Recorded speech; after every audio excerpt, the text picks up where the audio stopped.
प्यारे बच्चों, आपका दिन मंगलमय हो। अगर आप नए हैं तो इस चैनल को सब्सक्राइब कर लें। चैनल का नाम है VVBBC चैनल। हम शुरू करेंगे निराला की कविता बादल राग, उसका सार देखें सभी। बादल राग कविता अनामिका के 6 खंडों में प्रकाशित है। यहाँ उसका 6ठा खंड लिया गया है। लघु मानव अर्थात आम आदमी के दुख से त्रस्त कवि यहाँ बादल का आह्वान क्रांति के रूप में कर रहा है, क्योंकि विप्लव रव से छोटे ही हैं शोभा पाते। यानी कि जब क्रांति आती है तो उसके शोर में छोटे ही शोभा पाते हैं। किसान मजदूर की आकांक्षाएं होता इच्छाएं बादल को नवनिर्माण के राग के रूप में पुकार रही हैं। क्रांति हमेशा वंचितों का प्रतिनिधित्व करती है। इस अर्थ में भी छोटे को देखा जा सकता है। अट्टालिका नहीं है रे आतंक भवन में भी वंचितों की आवाज की पक्षधरताई गूंज या अनुगूंज स्पष्ट है। कहने का आशय है कि जो ये लाइन है अट्टालिका नहीं है रे, इसमें जो वंचित हैं, जिनकी इच्छाएं या जिनके काम रह गए हैं, जिनकी आवाजें नहीं सुनी गई हैं, उनकी आवाज जो है इसमें सुनाई देती है। बादलों के अंग अंग में बिजली सोई है बिजलियां सोई हैं। वज्रपात से उनके शरीर आहत भी हों तो भी हिम्मत नहीं हारते, बार बार गिर कर उठते हैं। गगन सपर्शी सप्रदाधीर ये बादल दरअसल वीरों का एक परमत दल दिखाई देते हैं। चूंकि ये विप्लव के बादल हैं, इसलिए गर्जन तर्जन अमोघ है। गर्मी से तपी झुलसी धरती पर क्रांति के संदेश की तरह बादल आए हैं। हर तरफ सब कुछ रूखा सूखा और मुरझाया सा है। अकाल की चिंता से व्याकुल किसान हाड़ मात्र ही रह गए हैं। जीर्ण शरीर त्रस्त नयन मुख, पूरी धरती का हृदय दग्ध है। दग्ध माने जलना, जल रहा है। ऐसे में बादल का प्रकट होना प्रकृति में और जगत में कैसे परिवर्तन घटित कर रहा है। कविता इन बिंबों के माध्यम से इसका अत्यंत सजल और व्यंजक संकेत करती है। धरती के भीतर सोए अंकुर नव जीवन की आशा से या आशा में सिर ऊंचा करके बादल की उपस्थिति दर्ज कर रहे हैं। क्रांति जो हरियाली लाएगी, उसके सबसे उत्फुल्ल धारक नए पौधे छोटे बच्चे ही होंगे। समीर सागर के विराट बिंब से निराला कविता शुरू होती है। यह इकलौता बिंब इतना विराट और व्यंजक है कि निराला का पूरा काव्य व्यक्तित्व इसमें उमड़ता घुमड़ता दिखाई देता है। इस तरह यह कविता लघु मानव की खुशहाली का राग बन गई है। इसलिए बादल राग एक और जीवन निर्माण के नए राग की सूचक है, तो दूसरी ओर उस भैरव संगीत का जो नव निर्माण का कारण बनता है। अब हम करेंगे निराला का जीवन परिचय। इनका नाम है सूर्यकांत त्रिपाठी निराला। ये छायावाद के 4 स्तंभों में आते हैं। इनके अलावा 3 और हैं। इनके नाम हैं सुमित्रा नंदन पंत, जयशंकर प्रसाद, महादेवी वर्मा। इनको एक साथ बोलते हैं प्रसाद, पंत, निराला, महादेवी वर्मा। ये जो हैं छायावाद के 4 स्तंभ कहलाते हैं। इनका जन्म सन 1899 में महिसादल बंगाल के मेदिनीपुर जिले में हुआ। पारिवारिक गांव गढ़ा कोला है। उन्नाव उत्तर प्रदेश में ये स्थान है। गढ़ा कोला, उन्नाव उत्तर प्रदेश। प्रमुख रचनाएं हैं अनामिका, परिमल, गीतिका, बेला, नए पत्ते, अणिमा, तुलसीदास, कुकुरमुत्ता ये कविता संग्रह हैं। चतुरी चमार, प्रभावती, बिल्लेश्वर बकरीहा, चोटी की पकड़, काले कारनामे ये गद्य रचनाएं हैं। 8 खंडों में निराला रचनावली प्रकाशित हो चुकी है। समन्वय मतवाला पत्रिका का संपादन इन्होंने किया है। 1961 में इलाहाबाद में इनका निधन हो गया।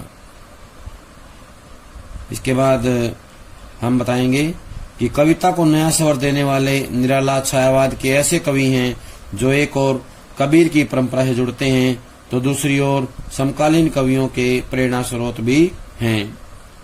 इनकी रचनाएं जो हैं बहुत ही प्रसिद्ध रही हैं।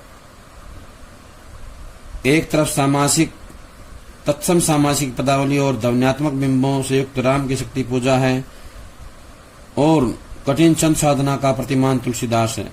तो दूसरी ओर देसी तट के शब्दों का सौंदापन लिए गुरुमुत्ता रानी और कानी महंगू महंगा राज जैसी कविताएं हैं।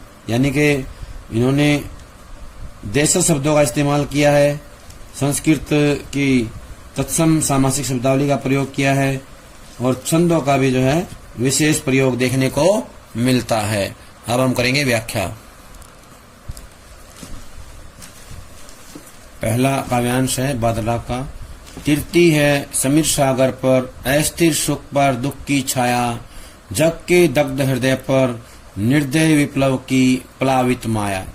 यह तेरी रणतरी भरी आकांक्षाओं से, घन भेरी गर्जन से सजग सुप्त अंकुर, उर में पृथ्वी के आशाओं से नव जीवन की ऊंचा कर सिर ताक रहे हैं ए विप्लव के बादल। अब इस पैरे के जो हैं कठिन शब्द करेंगे। समीर होता है वायु, क्या होता है समीर? वायु। सागर होता है हवा। अस्थिर होता है अस्थाई, जो स्थिर नहीं है। सुख दुख की छाया होता है, मनुष्य के जीवन में सुख दुख आते जाते रहते हैं। दग्ध होता है जला हुआ, क्या होता है दग्ध? जला हुआ। जग माने संसार। निर्दय होता है क्रूर निष्ठुर। प्लावित होता है पानी से भरा हुआ, प्लावित होता है पानी से भरा हुआ। विप्लव होता है क्रांति।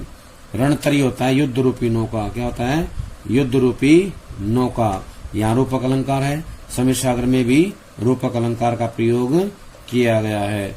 आकांक्षा होता है इच्छा, क्या होता है आकांक्षा? इच्छा। आकांक्षा बोलते हैं इच्छा को। बेरी गर्जन होता है युद्ध में बजने वाले नगाड़ों की आवाज, युद्ध में बजने वाले नगाड़ों की आवाज। बेरी गर्जन, युद्ध में बजने वाले नगाड़ों की आवाज। अंकुर होता है बीज, क्या होता है अंकुर? बीज। सजग माने होता है सावधान होना। सुप्त माने सोए हुए या जाग जाना भी होता है सजग का।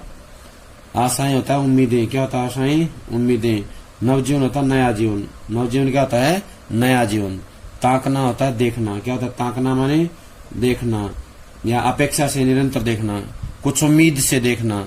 विप्लव होता क्रांति, क्या होता है विप्लव? क्रांति। कवि कहता है तिरती है समीर सागर पर, अस्थिर सुख पर दुख की छाया। कवि कहता है कि बादल वायु के रूप में समुद्र पर मंडरा रहे हैं, यानी कि वायु रूपी सागर पर मंडराते रहते हैं। बादल जो हैं वायु रूपी सागर पर मंडराते रहते हैं, तैरते रहते हैं। वे इस प्रकार उमड़ घुमड़ कर सागर पर छाए हुए हैं, जैसे क्षणिक सुखों पर दुखों की छाया मंडराती रहती है। अस्थायी सुखों पर दुखों की छाया मंडराती रहती है। ये बादल संसार के दुखों से पीड़ित हृदय, संसार के दुखों से पीड़ित हृदय पर एक क्रूर विनाशकारी क्रीड़ा करने जा रहे हैं। क्रूर विनाशकारी क्रीड़ा करने जा रहे हैं। कहने का आशय है कि ये संसार के प्राणी शोषण तथा अभाव के कारण अत्यधिक दुखी हैं। इस संसार के जो लोग हैं शोषण और अभाव के कारण अत्यधिक दुखी हैं। बादल क्रांति के दूत बनकर उन दुखों को नष्ट करना चाहते हैं। क्रांति के दूत जो हैं बन करके उनको नष्ट करना चाहते हैं। कवि बादल को संबोधित करते हुए कहता है कि हे क्रांति के दूत बादल, हे क्रांति के दूत बादल या विनाशकारी बादल, तुम्हारी है युद्ध रूपी नौका असंख्य संभावनाओं से भरी हुई है या असंख्य इच्छाओं से उम्मीदों से भरी हुई है। तुम अपनी गर्जन तर्जन या गर्जना तर्जना के द्वारा क्रांति उत्पन्न कर सकते हो। अपनी गर्जन तर्जन से या गर्जना तर्जना से जो है क्रांति उत्पन्न कर सकते हो और विनाश भी कर सकते हो, परंतु तुम्हारी गर्जना के नगाड़े सुनकर पृथ्वी के गर्भ में छिपे हुए अंकुर नए जीवन की उम्मीद से, नए जीवन की जो है उम्मीद से या आशा लिए हुए सिर उठाकर तुम्हारी ओर बार बार देख रहे हैं। सिर उठाकर तुम्हारी ओर बार बार देख रहे हैं। कवि कहता है कि हे विनाश के बादल, तुम्हारी क्रांतिकारी वर्षा ही पृथ्वी में दबे हुए अंकुरों को नया जीवन दे सकती है। तुम्हारी जो क्रांतिकारी वर्षा है वो ही क्या करती है, पृथ्वी में दबे हुए अंकुरों को नया जीवन दे सकती है। अतः तुम बार बार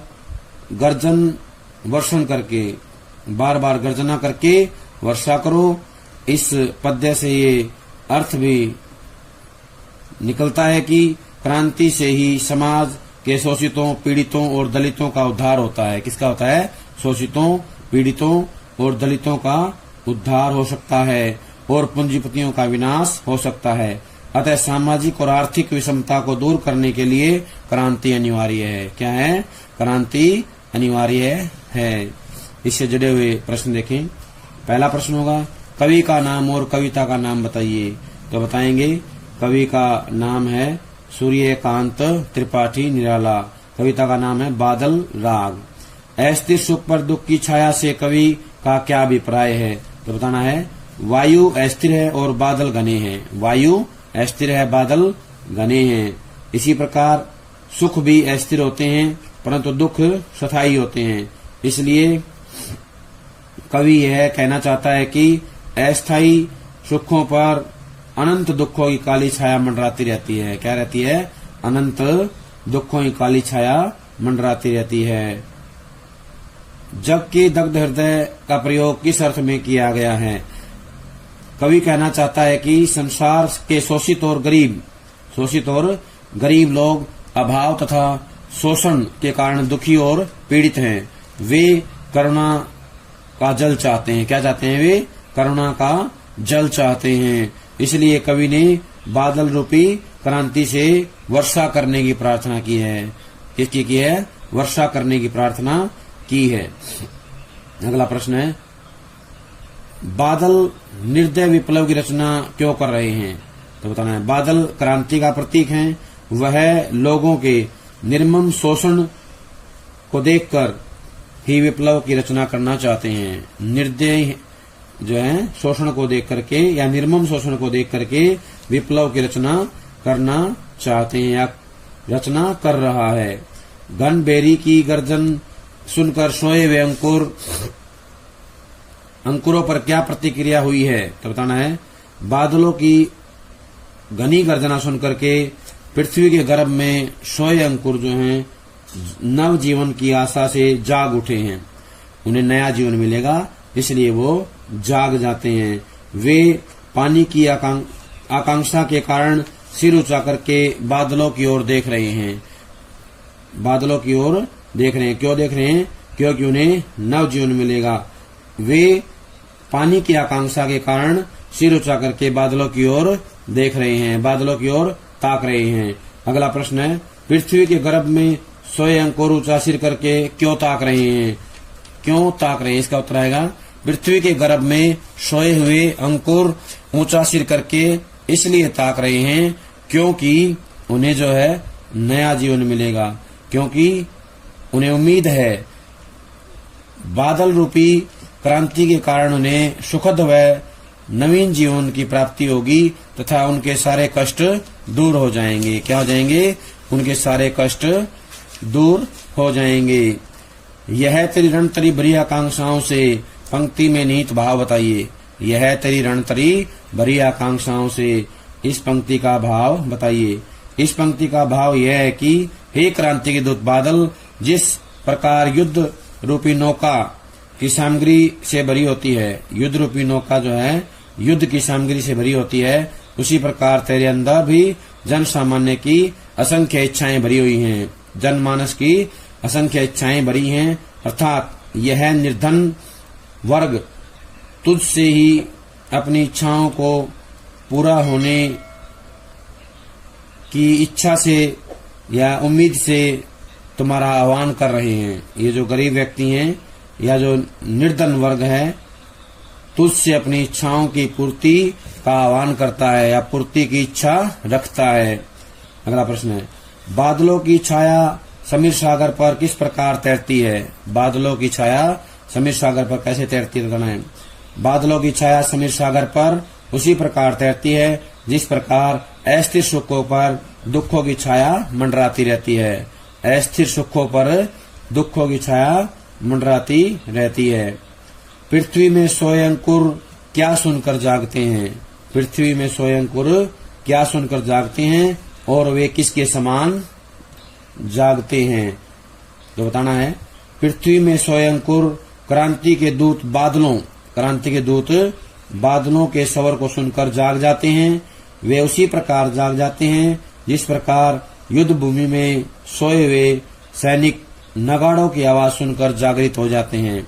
युद्ध भूमि में सोए हुए सैनिक नगाड़ों की आवाज सुनकर जाग जाते हैं। अगला है, इस काव्यांश का काव्य सौंदर्य क्या होगा, तो बताना है। निराला की प्रगतिवादी चेतना का चित्रण है। निराला की प्रगतिवादी चेतना का चित्रण है। कवि ने पूंजीपति वर्ग के प्रति घृणा और निम्न वर्ग के प्रति सहानुभूति व्यक्त की है। निम्न वर्ग के प्रति सहानुभूति व्यक्त की है। भाषा में ओज गुण विद्यमान है। खड़ी बोली का प्रयोग संस्कृत की तत्सम शब्दावली से प्रचुर है। यानी खड़ी बोली में क्या है, तत्सम शब्दों की प्रचुरता है। प्रतीकात्मक शैली का प्रयोग है। बादल क्रांति और सुप्त अंकुर शोषित वर्ग के प्रतीक हैं। क्रांति और सुप्त अंकुर शोषित वर्ग के प्रतीक हैं। ध्वन्यात्मकता इसकी मुख्य विशेषता है। मुक्त छंद का प्रयोग किया गया है। अनुप्रास, श्लेष, रूपक, मानवीकरण, पुनरुक्ति प्रकाश, पदमैत्री, स्वरमैत्री अलंकारों की छटा दर्शनीय है, देखने योग्य है। यानी कि अनुप्रास, श्लेष, रूपक, मानवीकरण, पुनरुक्ति प्रकाश, पदमैत्री, स्वरमैत्री अलंकारों का प्रयोग देखने के योग्य है। ओज गुण विद्यमान है। वीर रस का प्रयोग किया गया है।